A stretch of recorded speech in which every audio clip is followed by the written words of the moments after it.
Buenas noches amigos, alumnos del curso de Física de Radiaciones y Dosimetría de la Maestría en Física Médica de la UNI.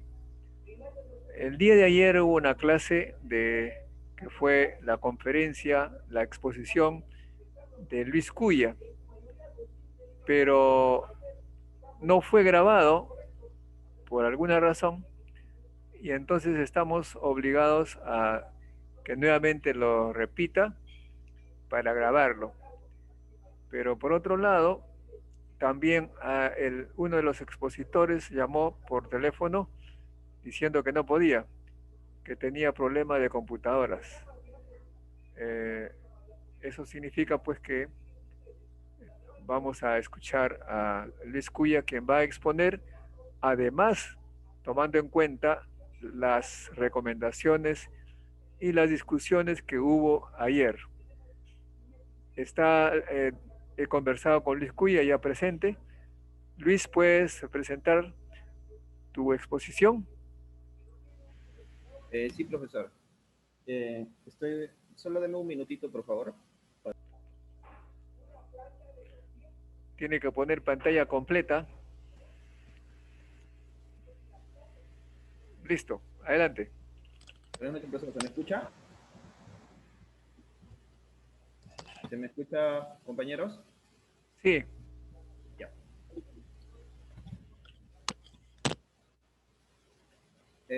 Buenas noches, profesor. Buenas noches, compañeros. Mi tema de exposición el día de hoy es cámaras de ionización planas. Y voy a empezar la exposición brindando unos fundamentos físicos para la detección de radiación. El ojo humano no puede percibir directamente muchos agentes físicos del mundo que le rodean. Entre ellos figuran las radiaciones ionizantes, pero posee sensores biológicos de tipo natural. Por ejemplo, el ojo humano, que constituye un órgano maravilloso, pero no es capaz de ver todo lo que puede ser visto. Por ello fue inventado y perfeccionado el telescopio, microscopio óptico y el electrónico, que permiten ver objetos muchísimos más pequeños que los que se pueden distinguir al ojo desnudo. Otro instrumento de gran utilidad son los dosímetros, que estudian las distintas formas de interacción de la radiación con la materia, a saber, producción de carga, excitación de luminiscencia en algunos sólidos y disociación de la materia. En cuanto a la radiación ionizante que atraviesa un gas, se sabe que este provoca la ionización de una parte de sus átomos y por consiguiente la liberación de iones positivos y electrones negativos. Con ello, el gas que primitivamente se comportaba como un aislante eléctrico va a pasar a ser parcialmente conductor. Midiendo la corriente eléctrica que por él circula, en determinadas condiciones puede deducirse la intensidad de la radiación que lo atraviesa, que lo atravesó. Vamos a poner esto un poco en contexto lo mencionado con esta figura de acá. ¿Sí? Con esto. Los efectos producidos por la cesión de energía de la radiación puede dar lugar a la disociación, proceso en el que se rompen enlaces químicos produciendo alteraciones en la constitución de la materia. Un ejemplo de este fenómeno es el ennegrecimiento de las placas fotográficas, muy conocido. ¿Sí? Las radiaciones ionizantes pueden atravesar la envoltura que protege de la luz ordinaria a una película fotográfica y ennegrecerla. ¿Sí? Midiendo después la intensidad de dicho ennegrecimiento, se puede deducir la dosis de radiación que ha alcanzado la película fotográfica. El efecto final de la interacción de la radiación en muchos tipos de detectores es la aparición de la carga eléctrica en el volumen activo del dispositivo. Esta suposición es cierta solamente en detectores de ionización. Estos son cámaras de ionización, contadores proporcionales, contadores Geiger. O detectores de semiconductor. Sin embargo, es igualmente útil en otros detectores, en los que la producción de la carga eléctrica es indirecta, como en los detectores de centelleo. Muy bien. Punto número 2. Tenemos detectores acá de ionización de tipo gaseoso, ¿sí? Los detectores de ionización tienen un recinto lleno de gas. Muy bien, este rectángulo acá representa la cámara de gas, ¿sí? En el interior, evidentemente, está el gas. Acá tenemos una placa paralela, la superior, la que está conectada acá al polo positivo de esta fuente de voltaje, va a ser nuestro ánodo, y la placa inferior, que está conectada acá al polo negativo, va a ser el cátodo. De ahí los signos. Entonces, el principio básico de esta cámara de ionización es bastante sencilla. Puede entenderse de la siguiente manera. En el interior tenemos un gas noble, generalmente un gas noble, ¿sí? Y este gas está compuesto, por ejemplo, voy a tomar argón, la molécula de argón, por ejemplo, ¿no? Ahí está la molécula sola de esta, ¿sí? Y va a llegar la radiación desde el exterior y va a interactuar con esta molécula, y lo que va a producir es que esta molécula se va a ionizar, ¿sí? Desprendiendo un electrón de su capa de valencia. Y por lo tanto la molécula de argón, inicialmente neutra, pasa a ser un ion positivo. Luego de esto, el electrón se va a dirigir a la placa superior, que es el ánodo de signo positivo, ¿sí? Por su carga negativa que tiene este electrón, y por lo tanto el ion positivo se va a la placa negativa, o sea, al cátodo. Algo más que puedo mencionar en esta parte es que la movilidad de este electrón que tenemos acá es superior a la movilidad, como vamos a ver más adelante, de este ion de acá, ¿sí? Bueno, pero acá fácilmente se puede indicar que esto es porque ambas cargas se encuentran dentro de un volumen en el cual se ha establecido un campo eléctrico, puesto que está acá la fuente, ¿no? Esta placa positiva, esta placa negativa, el campo eléctrico va a estar dirigido hacia abajo, ¿sí? Por lo tanto, eso va a ayudar al desplazamiento de esta carga de acá, a ese par de cargas. Posteriormente se mide la corriente de salida, y esa corriente de salida nos da una idea de cuánta radiación ha llegado a esta cámara de acá. Por lo tanto, va a haber una proporcionalidad, ¿no?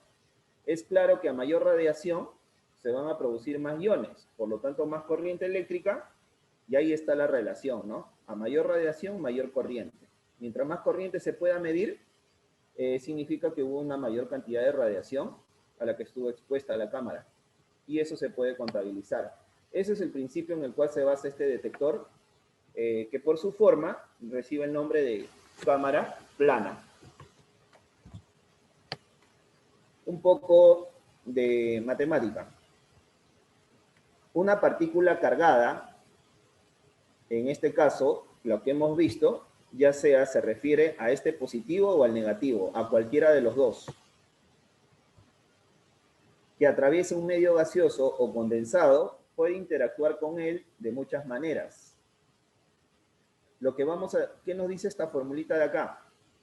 Acá arriba tenemos la energía de la carga que he mencionado, y acá abajo una longitud.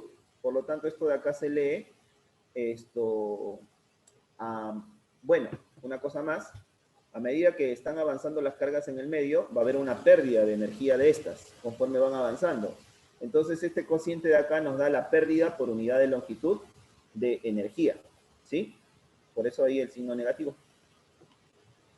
Y aclarando un poco estos términos de acá, algo rápido nada más. Este N mayúscula representa el número de Avogadro, M y E son la masa del electrón, y su carga, ¿sí?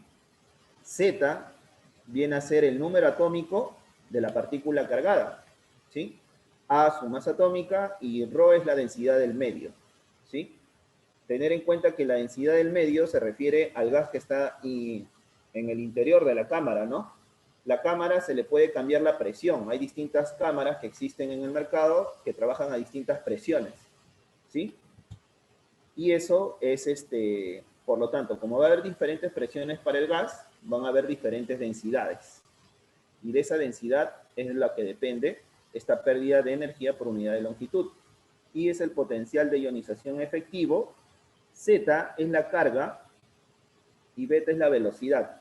En unidad, bueno, esta fórmula, acá están diciendo que se está manejando en unidades de velocidad de la luz.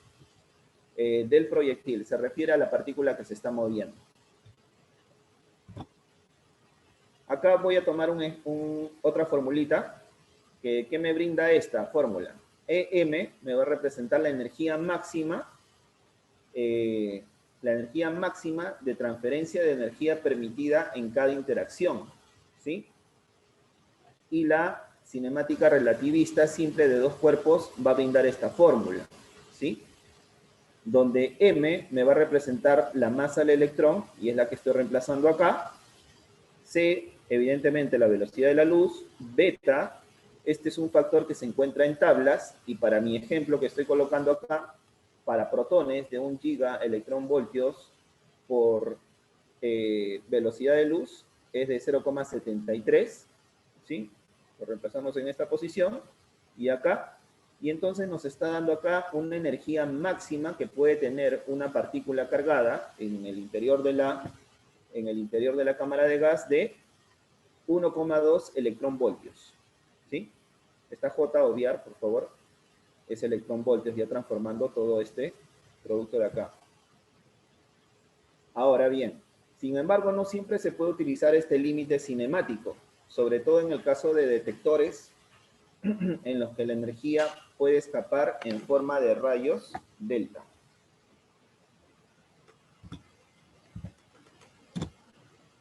El diseño del detector. El diseño del detector de ionización son de distintas formas. Acá he mostrado 5 modelos, ¿sí? Este modelo de acá es una cámara de ionización que tiene forma de dedal. Esta también es denominada cámara compacta. Consta de un electrodo central, que es este, y una pared de cámara cilíndrica con un extremo esférico o cónico montado en un vástago. Acá tenemos una cámara de ionización esférica, ¿sí?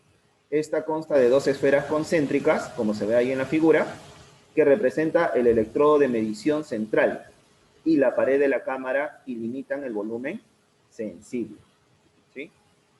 Esta cámara de acá es la que es tema de esta exposición, ¿sí? Es la cámara de ionización plano paralelo, conocida como cámara plana. Consta de una placa de electrodo de alto voltaje y una placa de electrodo de medición que confina el volumen sensible. Una protección en el potencial del electrodo central alrededor de la placa del electrodo de medición limita la corriente continua y un efecto de perturbación. Por acá tengo una cámara de diodo de silicona o diamante. Esta cámara está conformada por un semiconductor de silicio o un detector de diamante sintético. Consta de un disco de silicio, ¿sí?, en capas con cables de contacto al instrumento de medición. Está incrustado horizontal o verticalmente en el material protector y o de acumulación dependiendo de la aplicación prevista para formar una sonda útil. Este detector no necesita voltaje de polarización, a diferencia de esta cámara plana, que sí necesita de voltaje, que es esta, que está acá. Y a diferencia esta, la de diodo de silicona, también con la cámara de ionización esférica, ¿no?, que también necesita acá una fuente de poder. La utilización de una cámara u otra depende de la necesidad que se requiera, ¿no?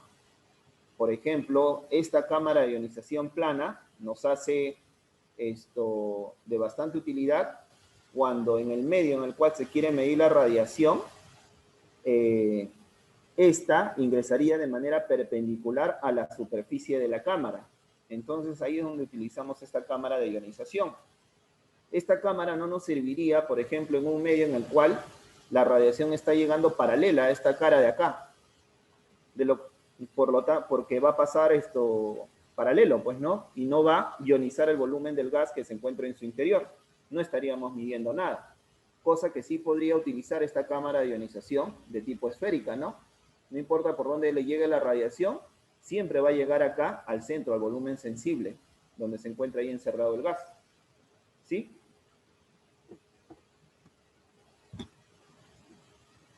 Hablemos un poco más sobre la cámara de ionización. La cámara de ionización es la más simple de todos los detectores de radiación llenos de gas y se usa ampliamente para la detección y medición de ciertos tipos de radiación ionizante. Entre estos son los rayos X, los rayos gamma y las partículas beta. Convencionalmente el término cámara de ionización se utiliza exclusivamente para describir aquellos detectores que recogen todas las cargas generadas por la ionización directa dentro del gas mediante la aplicación de un campo eléctrico.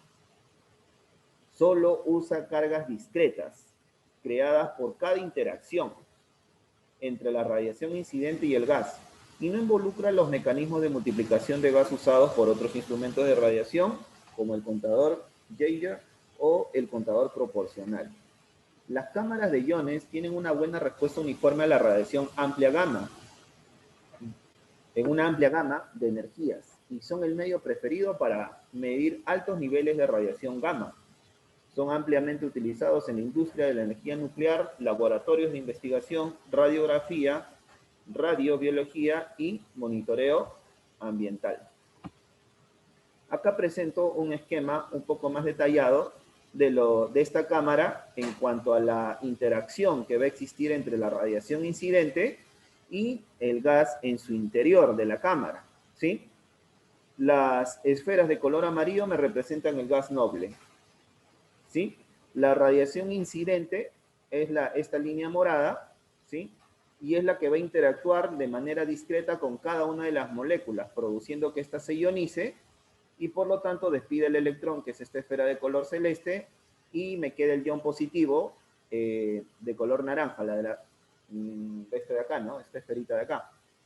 Ahora bien, como ya habíamos indicado, estos electrones se van a ir a esta placa de acá, a esta polaridad positiva, hace que este ánodo sea positivo, y el desplazamiento de carga hacia arriba por parte de los electrones, que van a tener mayor movilidad que estos iones positivos que están quedando en esta parte baja, porque estos tienen mayor masa que el electrón. Es claro que la movilidad de estos es superior, ¿no? Y lo que se va a medir aquí, en este electrómetro, sí, claro, es la corriente debido a esta, ¿no?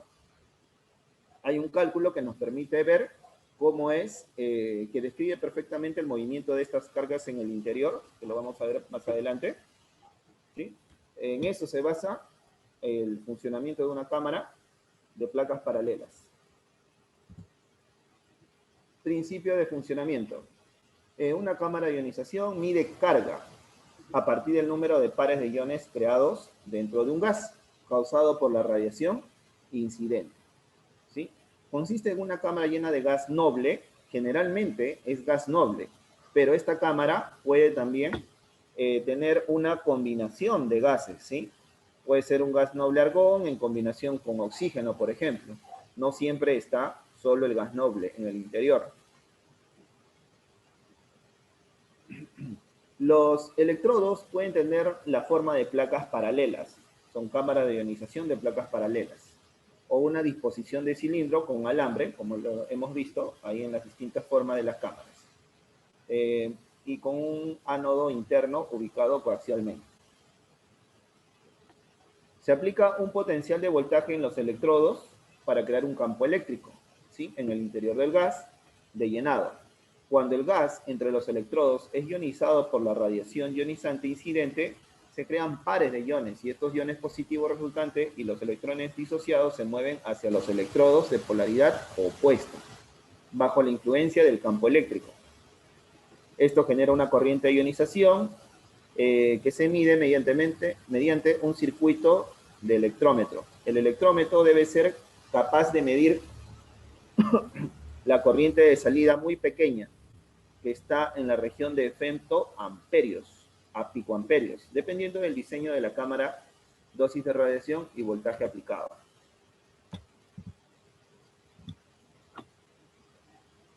Cada par de iones crea depósitos o elimina una pequeña carga eléctrica hacia o desde un electrodo, de modo que la carga acumulada es proporcional al número de pares de iones creados y por lo tanto a la dosis de radiación. Esta generación continua de carga produce una corriente de ionización, que es una medida de la dosis ionizante total que ingresa a la cámara. El campo eléctrico es lo suficientemente fuerte para permitir que el dispositivo funcione de forma continua al eliminar todos los pares de iones en el interior de la cámara, evitando la recombinación de pares de iones, que disminuiría la corriente. Y si disminuye la corriente, no estaríamos midiendo precisamente justo la radiación incidente sobre esta cámara. Es por eso la importancia, ¿no?, de que exista la polaridad en los electrodos. Este modo de funcionamiento es denominado como corriente, lo que significa que la señal de salida es una corriente continua y no una salida de pulsos, como en el caso del tubo Geiger-Müller o el contador proporcional. Debido al número de pares de iones producidos, es proporcional a la energía de la radiación incidente. Esta corriente medida continuamente es proporcional a la tasa de dosis, ¿sí?, en esta cámara de ionización. Con referencia al gráfico de recolección de pares de iones adjuntos, se puede ver que en la región de funcionamiento de la cámara de iones, la carga de un par de iones recolectado es efectivamente constante en un rango de voltaje aplicado, ya que debido a su intensidad de campo eléctrico relativamente baja, la cámara de iones no tiene ningún efecto de multiplicación. Esto se distingue del tubo Geiger-Müller o del contador proporcional, mediante el cual los electrones secundarios y, en última instancia, múltiples avalanchas multiplican en gran medida la carga de corriente de iones original. Hay diferentes tipos de cámara y su construcción y su clasificación. Debido a una clasificación por presión, existen las cámaras de aire libre, las cámaras ventiladas, las cámaras de baja presión sellada y las cámaras de alta presión, ¿sí? En las cámaras de aire libre, es una cámara abierta libremente a la atmósfera, donde el gas de llenado es aire ambiental. La cámara ventilada son cámaras que son normalmente de forma cilíndrica y operan a presión atmosférica, pero para evitar la entrada de humedad se instala un filtro que contiene un desecante en la línea de ventilación. La cámara de baja presión sellada. Estos son similares en construcción a la cámara ventilada, pero están sellados y operan a presión atmosférica o alrededor de ella. Contienen un gas de rellenado especial para mejorar la eficiencia de detección, ya que los electrones libres se capturan fácilmente en cámaras ventiladas llenas de aire mediante oxígeno neutro, que es electronegativo para formar iones negativos. La ventaja de estas cámaras es que no requiere de ventilación ni de secante. Las cámaras de alta presión. La eficiencia de la cámara se puede aumentar aún más mediante el uso de un gas a alta presión. Normalmente se puede utilizar una presión de 8 a 10 atmósferas en esta cámara y se emplean varios gases nobles. La presión más alta da como resultado una mayor densidad del gas, y eso es claro, ¿no? Aumentar la presión, se aumenta la densidad del gas y por lo tanto una mayor probabilidad cuando va a incidir la radiación sobre este, ¿sí? Debido al mayor espesor de la pared requerido para soportar esta presión alta, solo se pueden detectar radiaciones de tipo gamma. Estos detectores se utilizan en medidores de medición y para monitoreo ambiental. Otra clasificación es por la forma, ¿no? Las cámaras son de tipo dedal, cámaras de placas paralelas, y las cámaras de monitoreo. Con el fin de llegar a la parte central, voy a saltearme esto porque ahí está redactado cada una de ellas. Aplicaciones también, ¿sí? Las cámaras tienen distintas aplicaciones, tanto en la industria nuclear, detectores de humo y medición de radiación médica. Acá vemos una cámara de modelo PTBW 34001. Esta es una placa de tipo paralela, ¿no? La cámara está la forma está en la parte interior, adentro está el volumen de gas, ¿sí? Esta cámara es la cámara de oro, ¿no? Para las mediciones de dosis absoluta en haces de electrones de alta energía. Los protocolos modernos de dosimetría hacen referencia al diseño de la cámara y proporcionan factores de corrección dosimétrica. Su diseño resistente al agua permite que la cámara se utilice en agua o en fantomas de estado sólido. La cámara RUS también es adecuada para la medición de curvas de dosis en profundidad de fotones de alta energía. La cámara puede utilizarse para la medición de dosis de haces de protones también, ¿sí? Características resaltantes de esta cámara es que es resistente al agua, está totalmente protegido, tiene una forma de diseño de anillo de protección ancho para efectos de polaridad y perturbaciones insignificantes. Tiene un colector de 15 milímetros de diámetro. Las especificaciones para esta cámara son muchas. Las que podría resaltar sería esta de acá, ¿no? La cantidad de medición, que es la dosis absorbida al agua, la calidad de la radiación de referencia, que es cobalto, un volumen sensible nominal de 0,35 centímetros cúbicos, ¿sí? El voltaje del que hablábamos, ¿no? De la cámara opera en más o menos 50 hasta 300 voltios, ¿sí? Esto es lo que va a generar el campo eléctrico en el interior de la cámara. Acá tenemos, para tener una idea de cómo son las dimensiones de esta, ¿sí? El disco, que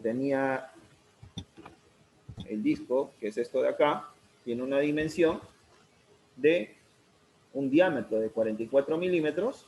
El cable al cual está unido también tiene por acá un diámetro de 7 milímetros.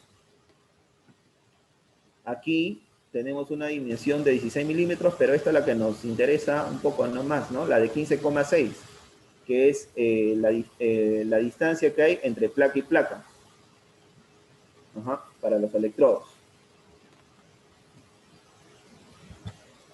Otra cámara de tipo paralela es esta de acá, la PTBW 23343, que es la cámara de iones Marcus. Esta cámara mide dosis absorbida en el agua. Se puede medir aplicando factores de corrección para los efectos de perturbación publicados en los protocolos de dosimetría pertinentes. La fina ventana de entrada permite realizar mediciones en maniquíes de estado sólido hasta la superficie. La tapa de protección hace que la cámara sea impermeable para mediciones en maniquíes de agua. Acá no sé si se logra ver. Ahí está la protección que se debe colocar a esta cámara cuando se quieren medir radiaciones en agua, ¿sí? Ahí está. Características. Tiene una ventana de entrada delgada y tapa protectora impermeable. De tamaño pequeño para alta resolución espacial. Un volumen sensible de 0,55 centímetros cúbicos, ventilado al aire. Es una cámara paralela de plano clásico para dosimetría absoluta en haces de electrones de alta energía. Acá tenemos sus especificaciones. Las que me parecieron un poco más importantes de mencionar están en blanco. Es su volumen sensible nominal, que es muy pequeño, de 0,55 centímetros cúbicos. El voltaje de la cámara, la cual opera, es de 300 voltios, más o menos 400. Tiene una corriente de fuga muy pequeña, de más o menos 4 femtoamperios, ¿sí? El tamaño del campo de esta cámara va desde 3 por 3 centímetros hasta 40 por 40 centímetros cuadrados. Otro modelo es la cámara de placas paralelas PTBW 34045, ¿sí? Se parece mucho a la anterior también. Esta es la cámara Marcus avanzado. Presenta un diseño de anillo de protección ancho para evitar efectos de perturbación al reducir la influencia de la radiación dispersa de la carcasa. El volumen a la cual opera es bastante pequeño de esta cámara y es ideal para mediciones de distribución de dosis en un maniquí de agua, lo que proporciona una buena resolución espacial. La cámara presenta una respuesta de energía plana dentro del rango de energías nominal de 2 megaelectronvoltios hasta 45 megaelectronvoltios. Una membrana muy fina de polietileno de solo 0,03 milímetros. Esta cámara es adecuada para su uso en maniquíes de estado sólido. Acá las especificaciones, como se había mencionado acá arriba, en las características tiene un volumen pequeño también sensible de 0,02 centímetros cúbicos. Este mide tamaños de campo a partir de 3 por 3 centímetros cuadrados hasta 40 por 40 centímetros cuadrados, más grande que el anterior. Su voltaje de cámara al cambio es más pequeño, ¿no? Va desde más o menos 50 hasta 300 voltios. 10. Energía media necesaria para formar un par electrón-ion. Sabemos que cuando la radiación incide sobre el volumen de gas, se va a producir esto, ¿no? Un electrón y un ion. Ahora bien, dependiendo del gas, acá tenemos una lista en el cual tenemos hidrógeno, helio, hasta argón. La energía media para formar ese par, acá lo tenemos para el hidrógeno, por ejemplo, es 37 electronvoltios que se necesita para formar ese par electrón-ion, ¿sí? 37 electronvoltios. Ahora bien, con fines de preparar un cálculo, puedo mezclar todos estos gases en una sola cámara, hacerle incidir radiación y tomar la energía, una energía media necesaria para producir un ion electrón. Sumamos todo esto y dividimos entre el total de gases, que son 7 gases, y nos va a producir una energía media de 35 electronvoltios. Ya con esta energía, ya uno puede medir el pulso del voltaje. ¿Cómo? Sabemos que tenemos 35 electronvoltios de energía necesaria para producir justamente un par ion-electrón. Bien, ahora, ¿qué pasa si queremos medir para un megaelectronvoltios, por ejemplo? Esto es de libre elección, yo estoy poniendo un megaelectronvoltios. ¿Cuántos pares iones-electrones se originarían? 2,85 por 10 a la cuarta, haciendo nuestra regla de 3 simples. Ahora, como ya tenemos la cantidad y sabemos que para una cámara de ionización, que en este caso es de modelo plana, voy a tomar un área, por ejemplo, de 10 centímetros por 10 centímetros. Es una placa paralela, recordar la forma del electrodo. Y una separación de 1 centímetro entre estas placas.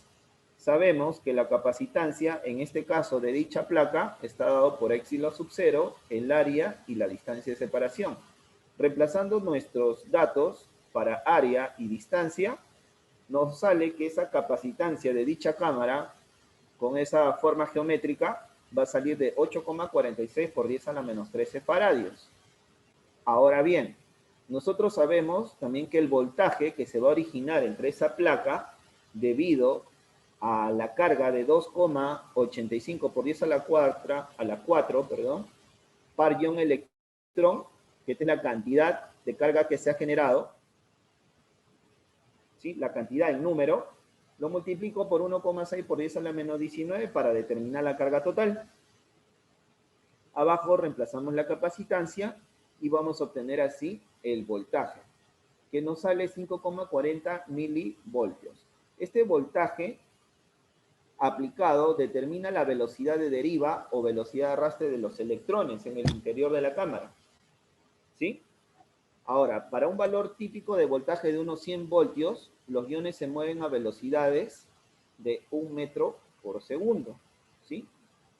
Esto hace que tarden hasta 0,01 segundos en atravesar una cámara de 1 centímetro de grosor. gas de llenado. Como había mencionado, el gas en el interior de estas cámaras principalmente es argón. Es el más utilizado en los detectores gaseosos por ser un gas noble, de fácil ionización y bajo costo, en comparación con el xenón y el criptón. También en el interior de la cámara puede haber mezcla de gases. Un ejemplo de ello es cuando hay un gas de llenado en la cámara que está con 90% de argón y al 10% de metano. Esta combinación es conocida como P10. La presencia de contaminantes electronegativos, principalmente oxígeno y agua, reduce la altura del pulso que hemos calculado anteriormente, debido a la captura de electrones. La adición de un gas inerte de incluso pequeñas cantidades de productos electronegativos modifica sensiblemente las propiedades de deriva debido a la captura de electrones. ¿De qué manera lo modifica? Agregando un nuevo gas al argón, por ejemplo, hace que los electrones viajen en el interior de la cámara de manera más rápida, ¿sí? Y esto se va a medir, por lo tanto, la corriente de inmediato, ¿no? En comparación a si estuviera solamente el argón puro dentro de la cámara. Acá estoy presentando una distribución de electrones de la molécula de argón, que sabemos que tiene como número atómico 18, para analizar un poquito más qué es lo que pasa, ¿no? En este caso. Sabemos que va a llegar la radiación ionizante desde el exterior y evidentemente lo que va a suceder es que va a interactuar con los electrones de la capa de valencia, ¿sí? Cualquiera de estos, por ejemplo este de acá, el que estoy señalando, llega la radiación incidente, interactúa con este electrón y lo retira. Sale expulsado ese electrón y todo lo que quedaría sería un ion de tipo positivo y el electrón viaja y es arrastrado por el campo eléctrico en el interior de la cámara. Es por eso que se utiliza gases nobles en las cámaras, porque el electrón liberado que he mencionado, que es este, va a ser directamente arrastrado por el campo eléctrico y no se va a recombinar con las moléculas, perdón, con los átomos de argón que ya existen en el interior de la cámara y que aún no han sido ionizados, ¿sí? Esa es la razón, una muy buena razón para poder utilizar un gas noble en el interior de la cámara, que el electrón que ha salido despedido no se recombine. ¿Por qué no queremos que se recombine? Porque lo que se está midiendo a la salida de la cámara es corriente eléctrica. Si el electrón que sale despedido de acá se recombina, ya no se detectaría a la salida y por lo tanto no estaría midiendo exactamente la radiación que está incidiendo en la cámara de gas, ¿sí? Es por eso que se utiliza un gas noble, ¿no? Un gas noble en el interior, que es justamente en su estado basal no es electronegativo, ¿sí? No podemos colocar en el interior de la cámara moléculas o átomos que sean electronegativos, afines a capturar electrones, ¿no? Eso no nos conviene. Difusión de iones y electrones sin campos eléctricos. Las cargas producidas por un evento ionizante pierden rápidamente su energía en múltiples colisiones. Eso es evidente, ¿no? Con la molécula del gas y asume la distribución de energía térmica media del gas. Claro, pues no, al haber choques entre los electrones y las moléculas del gas, van a hacer choques y van a producir movimiento. Lo que quiero calcular ahorita es con la teoría de cinética el valor medio de la energía térmica para tener una idea, ¿no?, de esta energía. Sabemos que es 3 medios de KT, donde T representa la temperatura absoluta. Trabajando a condiciones normales, dicha temperatura toma un valor de 25 grados centígrados. Le sumamos 273 para saber la temperatura absoluta y vamos a tener una energía térmica del gas en el interior de la cámara de 0,04 electronvoltios. Ojo, esta energía de acá es cuando el gas no está sometido a ningún campo eléctrico, no está conectado a la fuente. Ahora bien, en ausencia de otros efectos, una distribución localizada de carga se difunde por colisiones múltiples, siguiendo una ley gaussiana. ¿A qué nos referimos con otros efectos? Bueno, los efectos solamente que tenemos que tener en cuenta de la difusión de los electrones con los iones es simplemente su velocidad de deriva, ¿no? Solamente se está tomando en cuenta esto. No se está tomando en cuenta que el electrón se pueda recombinar tal vez con otra molécula que esté en el interior de este, ¿no? Ese es un efecto y eso no se está considerando en esta parte. También, ¿qué no se está considerando?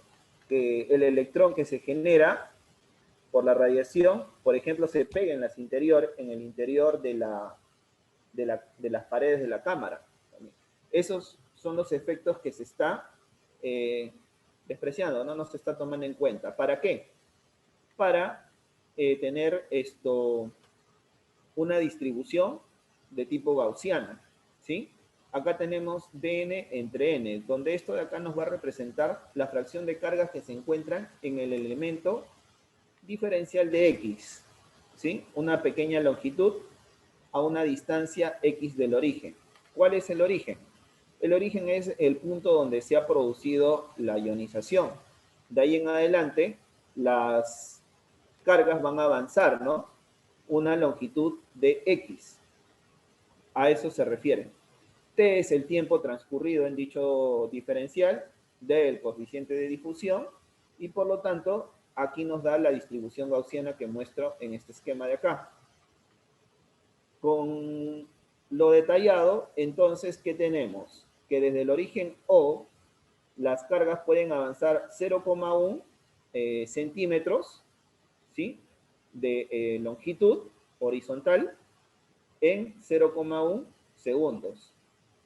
Es claro que sigue avanzando el tiempo y comparamos a un segundo transcurrido desde que se produjo la ionización, avanzó aproximadamente entre 0,2 hasta 0,3 se encuentra el valor. No, creo que ya está en 0,3 centímetros, ¿sí? Y ya cuando el tiempo es más prolongado, ya avanzó, pues, ¿no?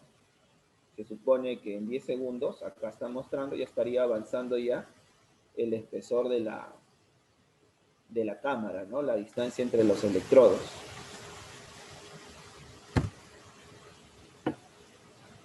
Recorrido libre medio, lambda, es este de acá, que está medio en centímetros, U, que es la velocidad media, D, coeficiente de difusión, y una cantidad U más, que me va a representar la movilidad de las moléculas en condiciones normales.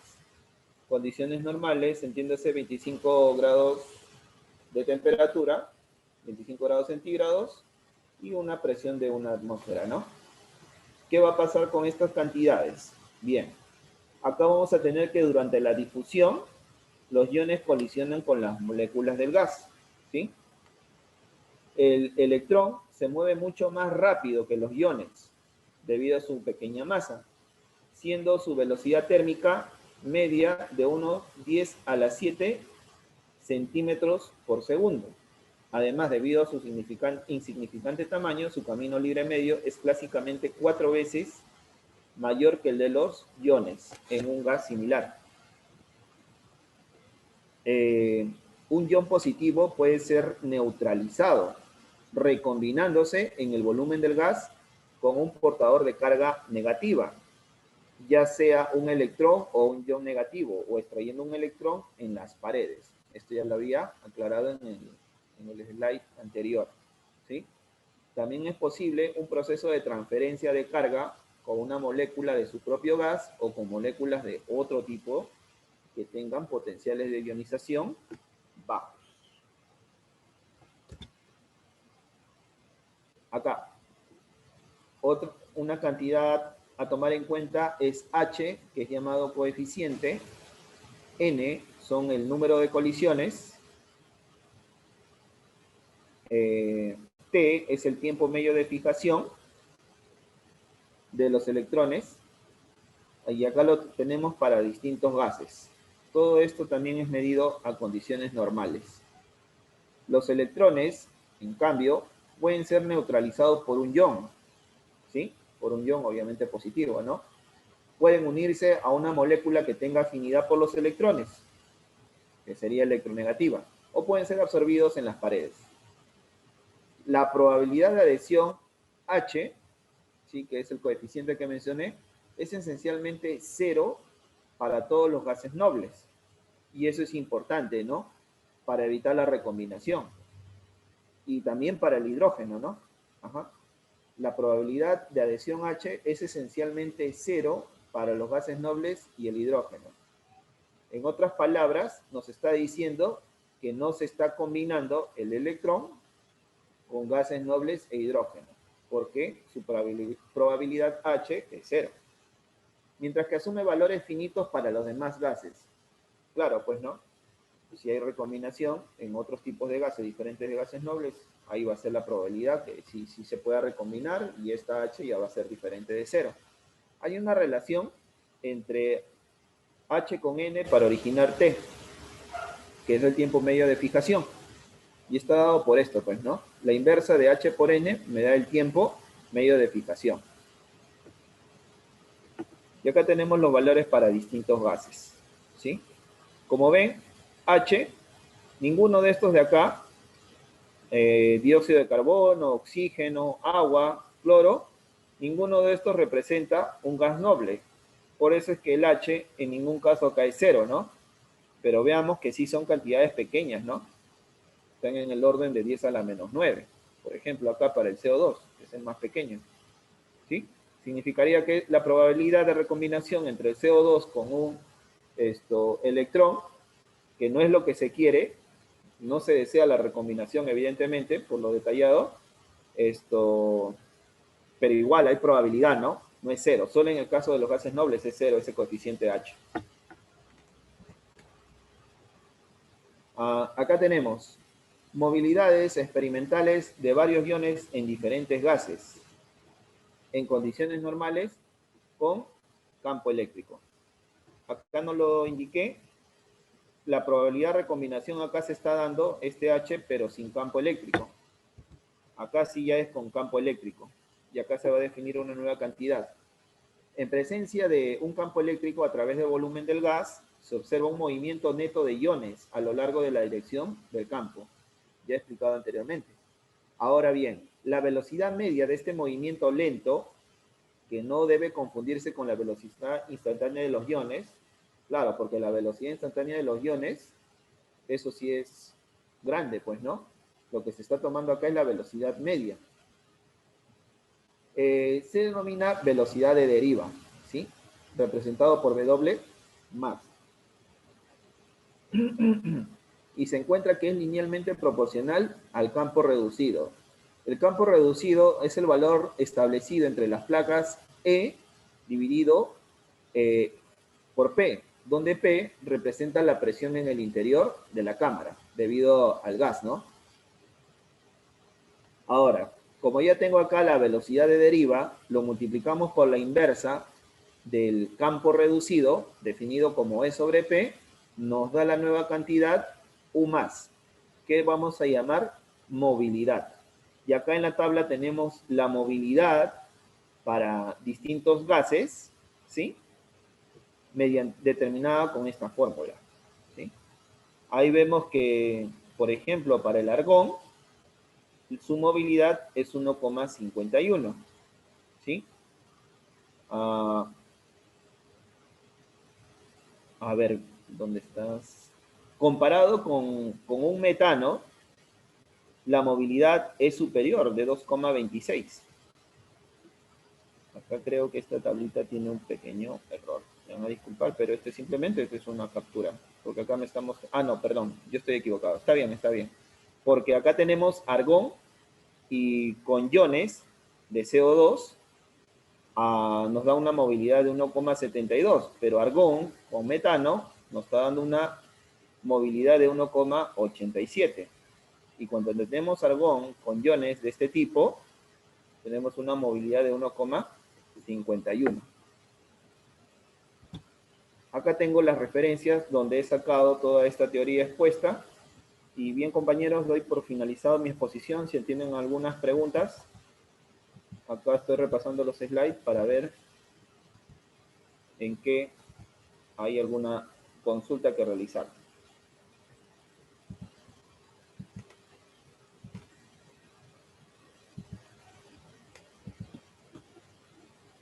Compañero, buenas noches. Una consulta. ¿Este tipo de cámaras de tipo plano, es efectiva en todos los ejes o solamente en un único eje?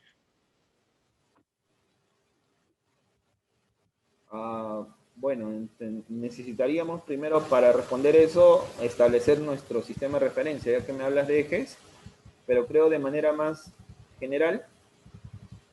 O sea, si entiendo bien la pregunta, sería esto, ¿no?